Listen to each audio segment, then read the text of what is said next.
What's going on, guys? How's everybody doing today? I am Mick Manhattan from the Scene Snobs. You guys may know me or my voice, depending on whether you watch or listen. And I just want to talk to you guys real quick. So, many of you may know if you've listened to the show, watched the show before. I've been dealing with my weight for a long time.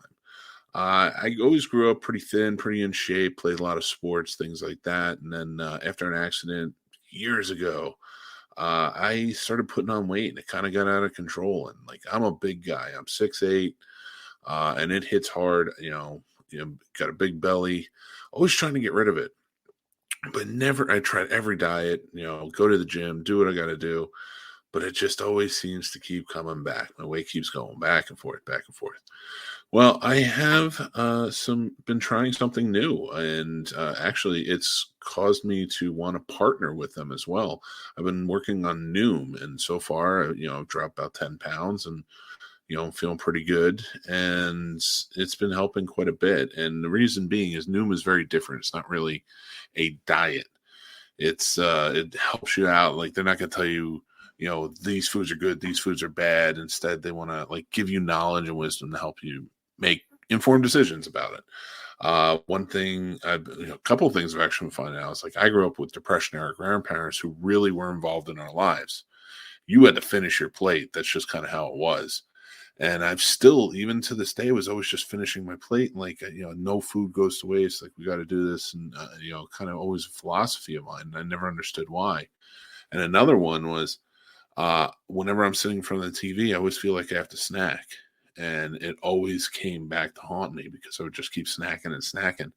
Well, with Noom, it helps you figure this stuff out and kind of work on it and change those habits and, really just kind of change things up for the better.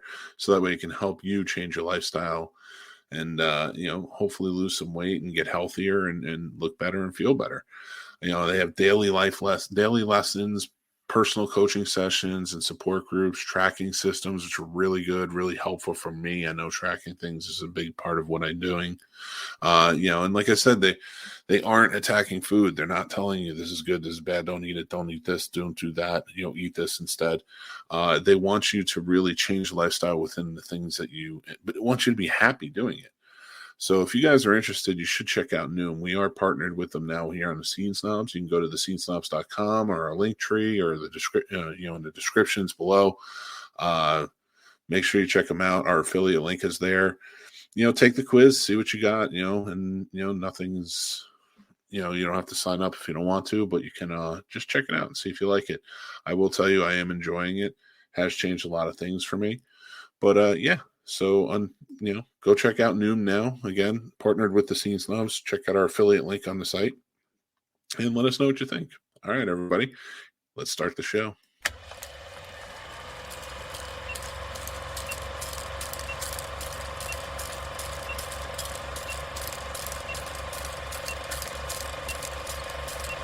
Welcome to the Scene Snobs Podcast. So, guys, what is up? All right. If you know me, I'm Mick Manhattan, the Scene Snobs. Welcome to the Scene Snobs Podcast. This is a very special episode. Normally, I have my partner in crime, Casey, the madman, with me, but he is fast asleep tonight because I am up. I am suffering through a kidney stone. If anybody knows or has listened to the show in the past, I suffer through them. I have had what's called a staghorn stone last year that they had to have operated on.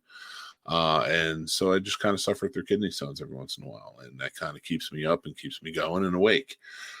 So tonight, I was just kind of laying in bed, hopefully trying to fall asleep, and it wasn't happening. And you know what happens when it's 2:00 in the morning and you're awake and you don't know what you want to do or how you're going to get to sleep, or hey, you're not even going to feel any pain right now. So I start thinking about movies. The self-doubt kicks in. And you start doubting all of these little things over and over again. I'm sure we all do it, especially this late at night. And you're like, oh man, what have I done? What am I doing here? What's happening here? It gets to this point where you're just kind of, all right, what am I doing now? Now I just feel like I'm doubting myself over and over again. And so to get out of that, one big thing for me has always been to talk about movies, think about movies, watch movies. always kind of helps. So for me right now, I was sitting in bed, just kind of suffering through, and I started thinking, I was like, it'd be kind of cool to do an episode where I talk about, like maybe my top 10 movies, that are most meaningful to me. Maybe tell the stories behind them, because above all else in this podcast, we really love it to be about movies and the things we love. So we're kind of, going through, hey, what's going on, Radar? How you doing, buddy? Yeah, Insomniacs Unite, man. Tell me about it for sure. So I figured what I'd do is I made out my list of my 10 most meaningful movies, and I'll talk about the stories behind them. Now, it may get deep, but don't ever feel anything other than that. Like, it's just, I'm not trying to get there, like, it's so morose or anything like that. These are good movies that I still watch today that I love, no matter what it is behind them. But I want to go through them with you and talk about them with you. And listen, in your comments, make sure you're leaving it along. If you're listening to this at a later time, I'd love to hear from it. Or join our Discord and let's talk about it there. I'm going to post my movies up. I'm going to post the movie list up there, and you guys can join in and we can all talk about it and have a good time. So the Discord link is in the description below, or you can go over to thescenesnobs.com or our link tree. All right. So number 10. Now, this one is a big one for me, mostly because of the story. Now, I've seen this movie tons and tons and tons of times. Oh, before I start, hold on. Sasha's here. Sorry to hear it. Marie's procedure has me up and awake with a headache from hell. I'm sorry, Sasha. Go check out Sasha, the Princess Darkness. She is great with her movie reviews and such. And check out her channel. Make sure to subscribe over there. I just want to give you that plug while I'm doing this. Okay, so number 10 on my most meaningful movies list. Now, here's why. So, it's Die Hard. So, when we were growing up, so I swear to God, when you think back at it, you're thinking of it from a kid's eyes. We had this 2-bedroom apartment that we were living in. There's 6 of us in there. Me, my brothers, my sister, and my parents. So we go in, and my parents every Saturday night would go and rent movies. The kids would watch like a movie, one of the movies we wanted to rent. And normally it was like my brothers got the pick. We didn't really get the pick because they were the older ones. And then my parents would rent a movie, like whatever was new, like the new release coming out. And I remember they rented Die Hard. They would always do that. They'd rent like maybe thrillers or action movies, stuff like that kids couldn't watch. So they would shuffle us into the 1-bedroom. We would all be sleeping, and they would go in, but we wouldn't really be sleeping. What we'd be doing is we would just be sitting there like, well, I wonder what this movie's about. And my brothers always decided like Mike should try and figure it out, what it's all about. So how our apartment was set up was one side there was the living room, and then you had the dining room. You go through the archway, and then there's the dining room. We had this long table of like 6 chairs, but again, like it's when you think back from the childhood perspective, it seems like the table was like the one in Batman in 1989 where they were all the way at either end, but it wasn't. But it was a long table for 6 people, and then you went down the hallway, my parents' room, our room, the kitchen. So what they said was they told me I should sneak out and go see what they're watching and report back like whatever I see. So I'm army crawling through the hallway, sneak out the door, army crawling through the doorway. Then I go into the dining room and I like skip off to the side underneath the table. Because again, it was a big table. I was a little kid. And I could kind of make out what was going on. It was, I don't know, serendipitous or whatever, but I was under that table at the same time that the character was shot in the head while McClane was under the table. And when I saw that, I'm 6 years old, 7 years old when I'm watching this movie, and I see him get shot and you see the blood splatter. I hit the table. Only difference is my father knew somebody was under the table and he screams out to me, "Get your ass back to bed." And that's just always stuck with me. It's always been like, that was a fun memory. I'd run back into the room. My brothers and I were all joking, giggling, and laughing. I just told him, I was like, I just saw somebody get shot, And is that a deep, meaningful memory? No, but it was a good memory. My brothers and I still kind of bask in it and laugh about it. My sister as well. So it was something that kind of lasted the time, and Die Hard's such a great movie. It had to be on the list. So the next movie, number 9, is one that is very near and dear to my heart. I actually just watched it a couple of weeks ago with my wife, and she's seen it a few times since then. It's Digstown from 1992. It's a boxing movie. It's like a con artist boxing movie starring James Woods, Louis Gossett Jr., Oliver Platt, Bruce Dern, Heather Graham. Tons of people are in this movie. And I love this movie. This is one of my favorites. And I think where it really stuck with me was when I was a kid, I think it was about 10 or 11 when it came out. By that time, our Saturday nights were spent at my grandparents' house. And we would go there every Saturday, like at that point. And all my aunts and uncles were there. My parents would be playing cards or board games with them at the table. And like, we would just kind of be hanging out. And, my brothers weren't there, but my sister would be there, stuff like that. So, they had cable. They were like one of the only ones that really had cable. We had it. We didn't have it, poor, not poor, whatever it is at the moment. Well, for some reason, Digstown played a lot at that time on, I think it was either HBO or Showtime or something like that. But it played a lot at that time. And I remember loving this movie and watching it over and over and over again. And it became endearing to me. But it's not so much maybe not a meaningful memory, but like I just have that, when I watch it, I get that same feeling I got like when I was a kid watching it at my grandparents' house. So that was a big one for me. I always loved that. And even watching it with my wife the other day, it was like 2 weeks ago, watching with her, we were having a good time and joking and laughing. And, she really likes the movie as well. And we've seen it a few times since then, but I was like, it just makes you feel cozy. I don't know what that is. For me, it's one of those cozy feeling movies. Just reminds me of childhood. Next up, very near and dear to my heart, The Dark Knight, one of the best movies of all time, especially comic book wise, still holds up to this day.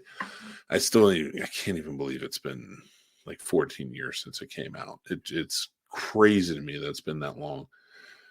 And it's actually what kind of got this whole list kicked off. The reason being, I was thinking about a friend of mine. He was like a good friend of mine from back in the day. And I lost touch with him years ago. And I was thinking of him. I knew, he does a lot of work. He does movie trivia, Schmodown, stuff like that. And, I was so happy to see how well he was doing. But it got me thinking to back in the day when he and I would do brackets together. We'd put movies down on brackets and we'd always we'd get really into it.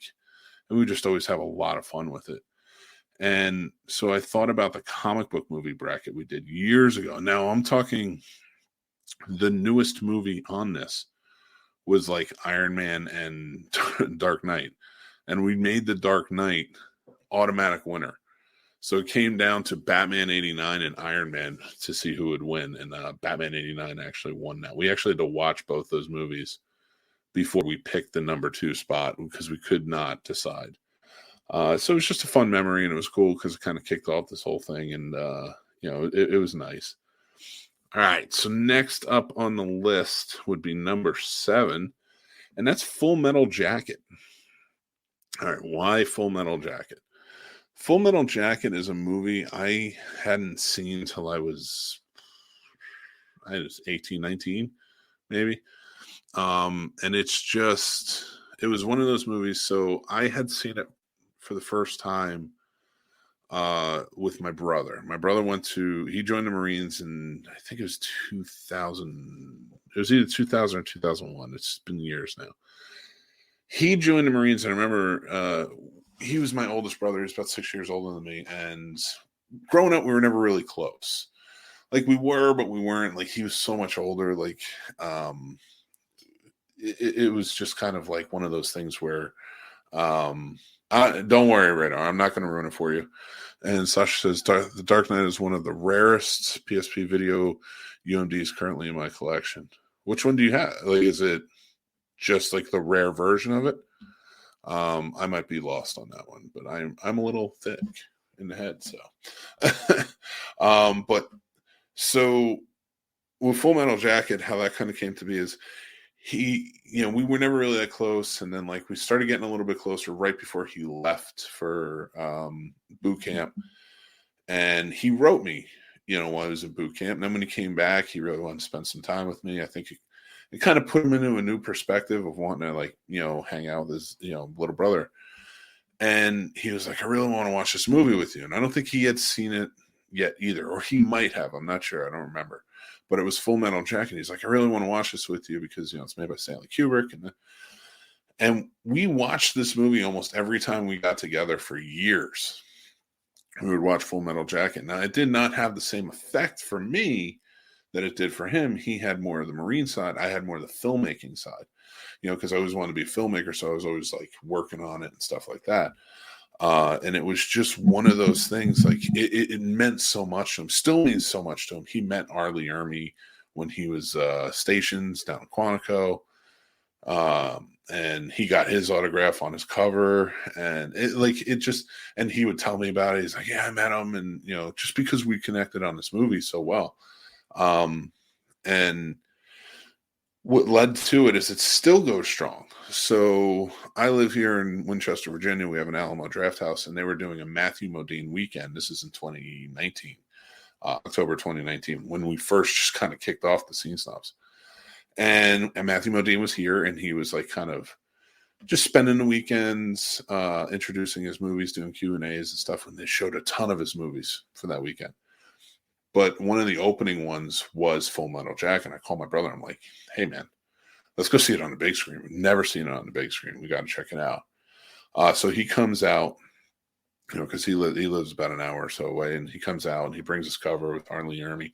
Matthew Modine meets him. We tell him what the movie means to us. He's telling us stories. We had a really fun time with it. Matthew Modine, one of the best human beings on the planet and best celebrities I've ever met in my life. And he's telling us the stories. We went and saw the movie. It was just a great time. It was so much fun. And, that meant a lot. So like for that's a meaningful movie to me, because my brother and I can share in that. And like, we still talk about it to this day. Like we had such a great time with it. Next up on the list, The Perfect Storm. Now, by no means this is one of my favorites. It's a pretty peculiar movie. I mean, fishermen getting caught in a storm. It is pretty cool looking, I will say that. And I love the waves to it and everything like that. And the poster was pretty gnarly. I love that too. The reason it sticks out to me is for a few reasons. So when it was coming out, I remember my friends and I, we were in high school at the time. We're like, we need to see this movie. It's going to be epic. It's going to be amazing. It's going to be so much fun. It's going to be the best movie of the year. Was not. But we did have fun with it. We liked it a lot. We had a good time. And so we went and saw it, and we were kind of joking about it. So there's a line in that movie George Clooney says where he's freaking out on Mark Wahlberg. He's like, I always find the fish. The story behind this and why this movie means something to me, and I'll still watch it to this day for this reason. My best friend and I, Lenny, who you may remember, I hosted a show with him called Behind the Box before he passed away. And we would watch it and we would joke about it. But so we would drive to go to the movies all the time at the mall. And at the mall, all bets are off on finding parking. It didn't matter. So it was one snowy night and we're driving. We're trying to get to go see this movie. I don't even remember the movie we were going to see, but I remember The Perfect Storm and the influence it had at that moment. Driving around, I keep trying to find like the perfect parking spot. And he's like, dude, just park far away. I'm like, no, it's snowing. We're going to park close. And like, he's on top of me and I'm getting frustrated. He's like, just park far away. And I just scream, I always find a fish. And then lo and behold, we found a close parking spot. And it became this running theme that no matter where I parked, I found a close parking spot. He always laughs because he's like, I don't know what happened that you always find the perfect parking spot now, no matter where we go, but you always find the fish. And like, so that meant something to me. And it was funny because after he passed away, like I feel like everywhere I went, I kept finding the worst parking spots. And I was just like, God damn it, Lenny. Why are you doing this to me? But no, that's why that's a movie that kind of really holds like a lot of feel to me, is like, because he and we always had that joke, and like even my wife, like he told the story to my wife and such, and he's in, like, even now she's like, not gonna find a fish, are you? So it's always been a lot of fun between us. All right, so next up on the list is Halloween 2. Now this is a twofer, and it's another Lenny story. It's got tons of those. But so it's Halloween 2 from 81, and it's Halloween 2's Rob Zombie's Halloween 2. So Halloween 2, I don't know if everybody knows AMC Fear Fest. I'm sure you do. If you're horror fans, you love it. AMC Fear Fest used to be called AMC Monster Fest way back in the day. And like, for us, we were horror heads, so we loved it. And we were like, Lenny and I would just be like, oh yeah, we got to watch this. And we figure out the schedule and like what we want to watch, because we rented. We both worked at a video store in high school. It was one of those things. We could have rented anything, but it was just fun that it was coming on TV. It was just one of those things. I guess you had to be there, but we did that, and we always made sure to watch Halloween 2, because on AMC Monster Fest, and they do not do this anymore, Lenny had it on VHS, like he recorded it.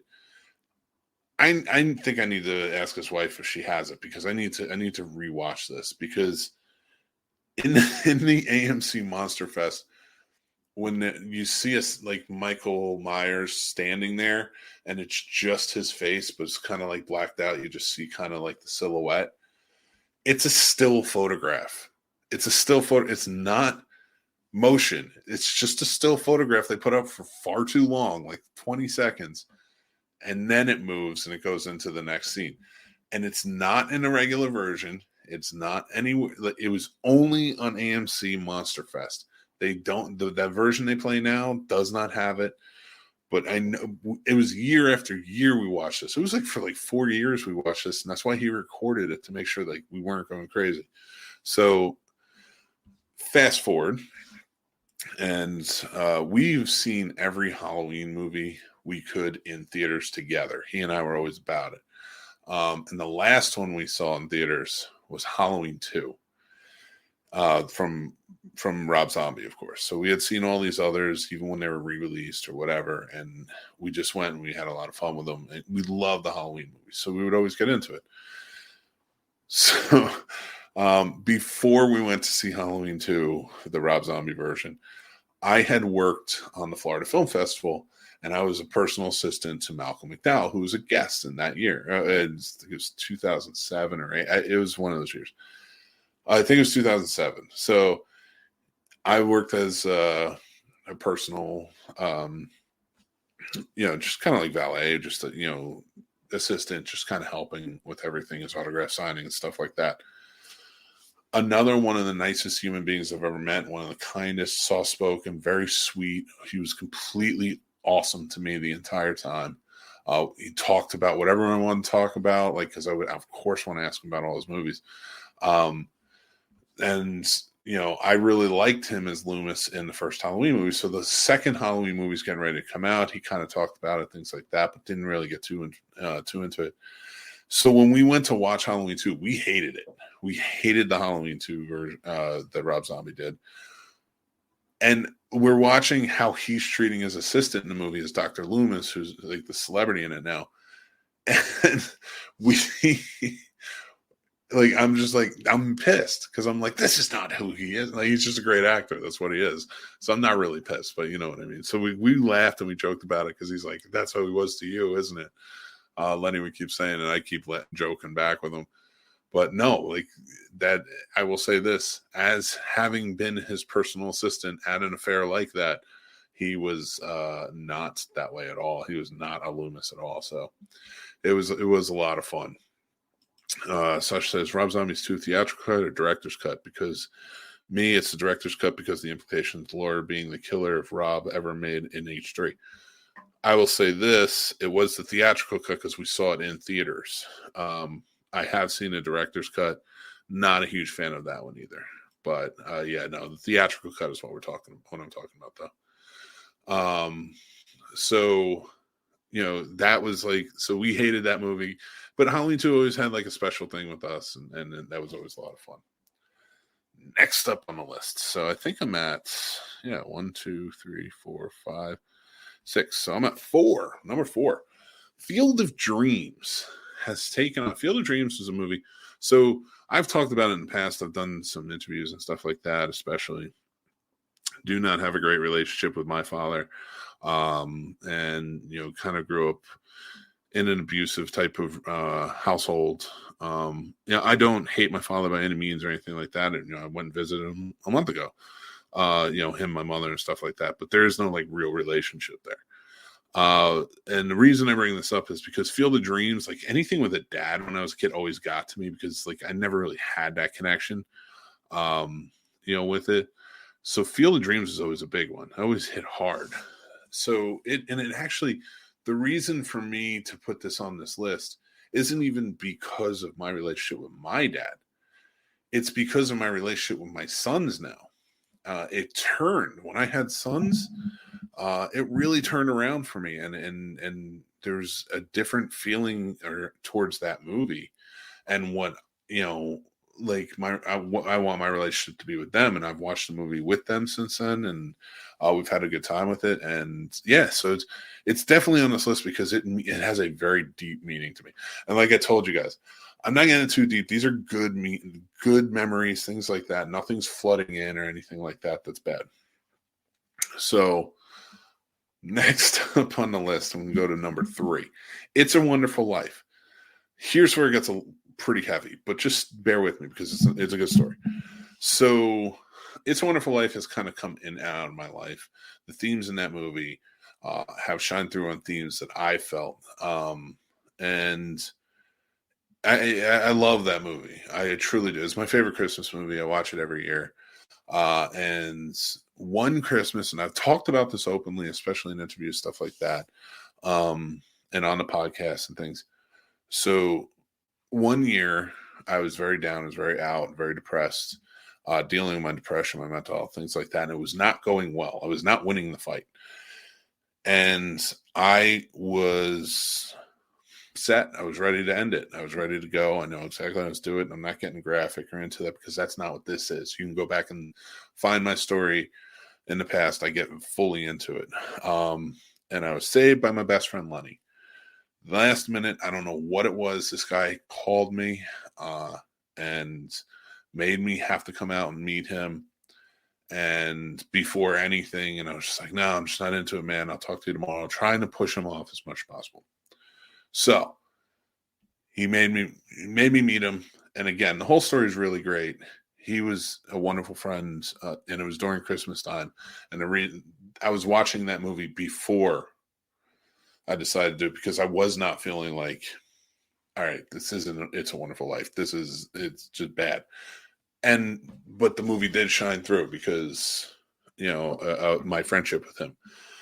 Fast forward, because it has another meaning too. So I meet my wife. It was November of 2014. So I meet my wife. Love at first sight for me. And just, wanted to be with her. And she had seen It's a Wonderful Life. Now we're coming into Christmas time. We've been dating for like a month and a half. I knew she was the one. I wanted to marry her. I was ready. And of course she wasn't, so I wasn't going to scare the hell out of her about it. So fast forward, we're going into December. We get pregnant. She's pregnant, and we are talking about, she's nervous because she's had a child before. She knows how hard it is, and especially with somebody that she's not with. And she's openly spoken about this, so I'm not revealing anything new. In fact, she wrote an incredibly powerful op-ed piece that should be out very soon, and I will let everybody know when it comes out, about her story. And the reason I'm sharing this is because, we were kind of like, I knew, I was like, I want to spend the rest of my life with this woman. So I knew she was just nervous. Like, what if it doesn't work out? Now I'm having a baby. What are we going to do? So, like, of course, abortion gets talked about, and things like that. And I didn't want to have an abortion, but I also respect her body, her choice. But we wanted to talk about it, and like she wasn't fully on board either, because she knew how she felt about me. And we were open about it, but we were going to see It's a Wonderful Life on the big screen. She had never seen it on the big screen. Actually, I don't even think I did at that point. I think this was new for us. So we get to it, and we watch the movie. She loves it. She's upset. She's upset afterwards. She's sad. And she doesn't know what to do. And I ask her to marry me. Right there, I was like, marry me. I'm in love with you. I want to spend the rest of my life with you. And she says no. So she says no. And it was kind of one of those funny moments, and we decided not to. Unfortunately, we did lose the baby to a miscarriage. However, she, we did get on. We got married, stuff like that. We have 2 beautiful boys in our lives, and everything turned out well. But It's a Wonderful Life we watch every year, and it means something. So yeah, that one got a little heavy. I promise you, the last 2 are not going to be this heavy. It's the second one to move on from there is Jurassic Park, and the reason being is like I went and saw it in theaters. I think I was about 11 years old. I went with my girlfriend at the time. It was like a summer camp girlfriend sort of thing at 11, which means nothing. But she was a wonderful girl, and we went and saw it. And the part with the Brachiosaurus standing on its hind legs and taking a bite, and they see this dinosaur for the first time on this huge theater. And that's immediately I saw this and I said, that's what I want to do. I want to make movies. I want to make people feel exactly as I feel right now. I want everybody to look up at the screen, and I want them to be entertained like this, to be wowed. And of course, now I host podcasts, and I appreciate y'all guys watching. But no, but it did spark my interest to become a filmmaker, and I followed that journey. I went with it, and because of that, I had such a great life working in the film industry. I've met so many amazing people. I've had so many great experiences. It just meant the world to me overall. So when stuff like that happens, I am, like when I think about that movie and I go back and I see it, it just brings me right back down. In fact, I went home and in a marble notebook, I don't know if I have it anymore, but a marble notebook, I wrote a 90-page, it's only 100 pages. I wrote a 90-page screenplay called Jurassic Campground. That's right. So whatever age that came out, 93, so I would have been 11. I wrote my first screenplay, and it was Jurassic Campground. So that is what meant to me. And actually, a funny story, I went to the drive-in a couple of years ago. I want to say 2020. I went to the drive-in to go see a double feature of Jaws and Jurassic Park. We were there the entire time. We get to the part with the Brachiosaurus, and its head is cut off. And I just went home. I was like, no, you're not ruining this for me. And I just went home. But either way, it was still a fun experience. But yeah, I could not deal with that. That's my scene. You can't take that away from me. So number 1 on my list, I know I'm running a little bit long, but fuck it, right? Let's have a good time with it. So the number 1, and it's also my number 1 favorite movie of all time. And let me ask you, for anybody watching, type in the comments, can you guess what it is? Just take a wild guess. Yeah.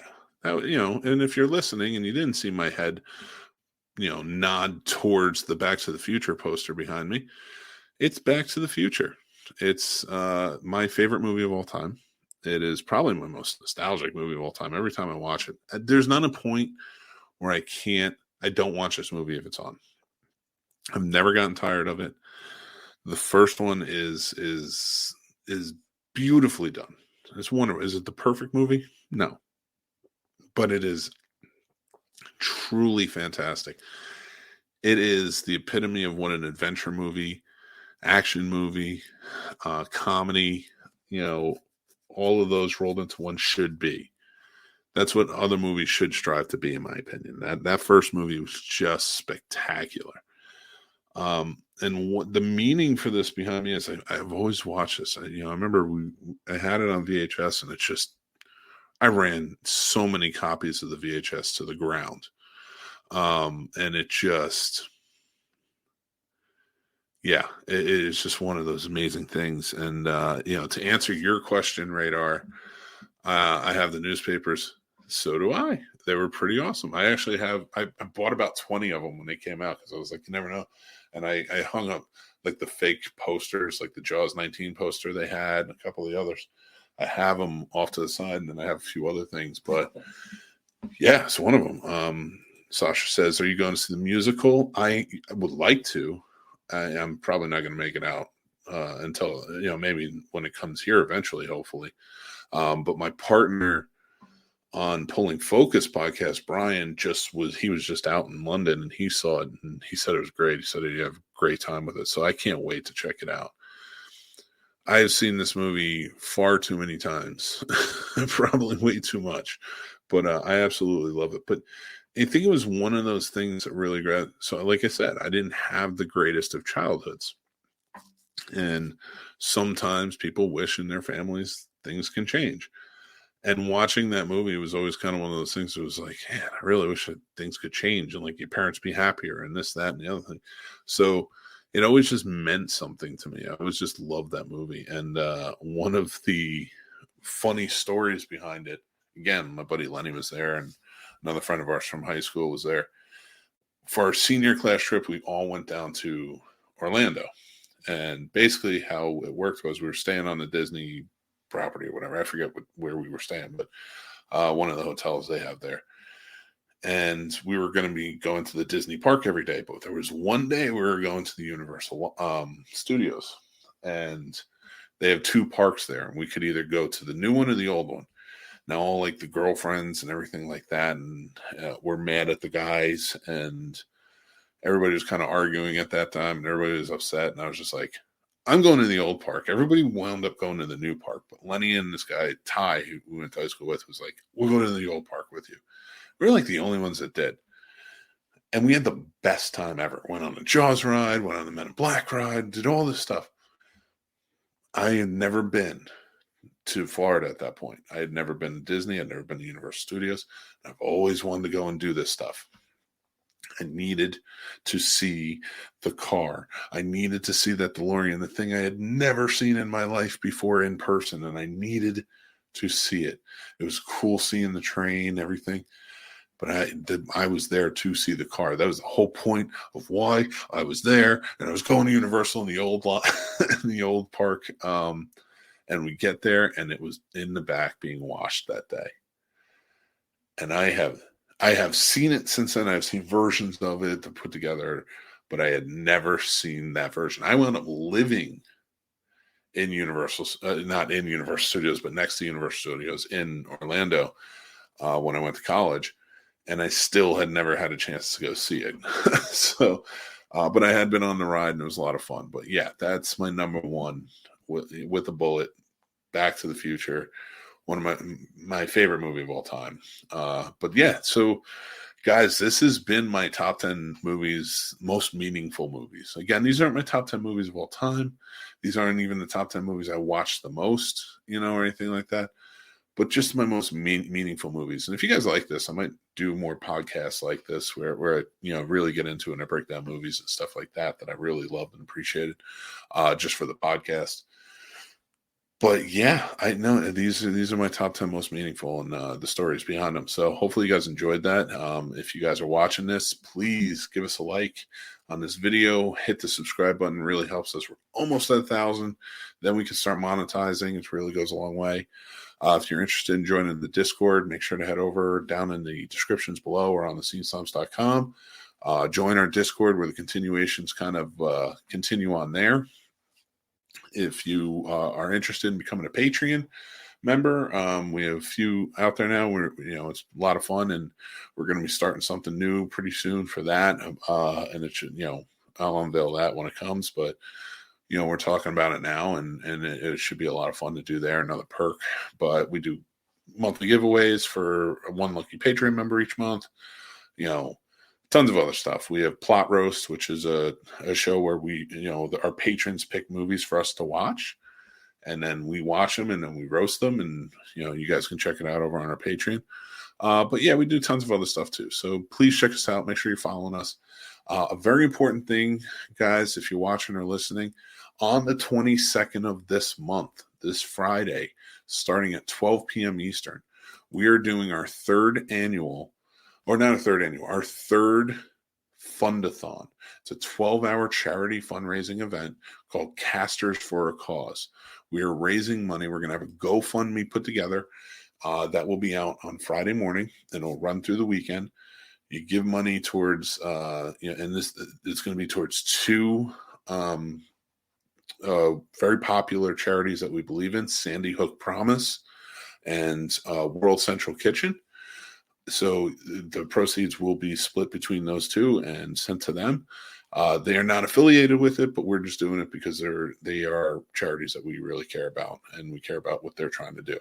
So please join in. We have tons of shows that are going to be a part of it. The 12 hours is going to be a lot of fun, and you're going to see a lot of really fun shows and stuff like that, and fun subjects we're going to be talking about. So thanks again. We will be doing this Tuesday, as always, our live show, the Scene Snobs Podcast with Casey and I.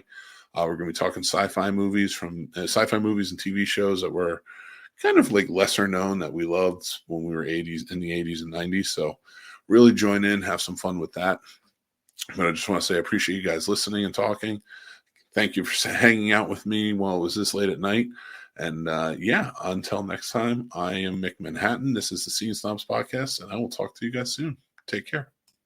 Hey, I'm Will Wheaton, and I have just received a dump truck full of gold bullion to tell you to watch the Scene Snobs. Thanks for watching and listening, everybody. I'm the Scene Snob, Mick Manhattan. You can check out the Scene Snobs Podcast live every Tuesday at 9 p.m. Eastern on our YouTube channel, or all podcast platforms afterwards. Also on our YouTube channel, you can check out great shows like Real Combat, the ultimate debate show for movie lovers, Mick's Movie Picks with new recommendations every week, Geek Fest Live every Sunday night, and new movie reviews and news all the time. Like and subscribe, then hit the notification bell so you know when all of our new episodes drop. Thank you so much to all of our amazing Patreon supporters, with whom this would not be possible. They help keep the lights on and support us in such big ways. If you would like to become a supporter on our Patreon and take advantage of all the perks like monthly giveaways, early access, and so much more, head on over to the Scene Snobs Patreon page and just sign up on one of our 2 tiers. Join our awesome community of geeks, movie lovers, and so much more, and join up on our Discord. The Scene Snobs Discord is now live, and you can head over to thescenesnobs.com for links to there and more. The Scene Snobs merch store is now open with original fun designs that are available on all different types of merch and apparel. Check out thescenesnobsmerch.com. Make sure you like, follow, and subscribe to all of our social media accounts like TikTok, Twitter, Instagram, Facebook, and so many more. We have fun updates, topics, we talk about collectibles, and so much more on there. It's a great time. You can find all of our links to everything on thescenesnobs.com or on our link tree, which are down in the descriptions below. Thanks again, everyone. Stay tuned and stay geeky.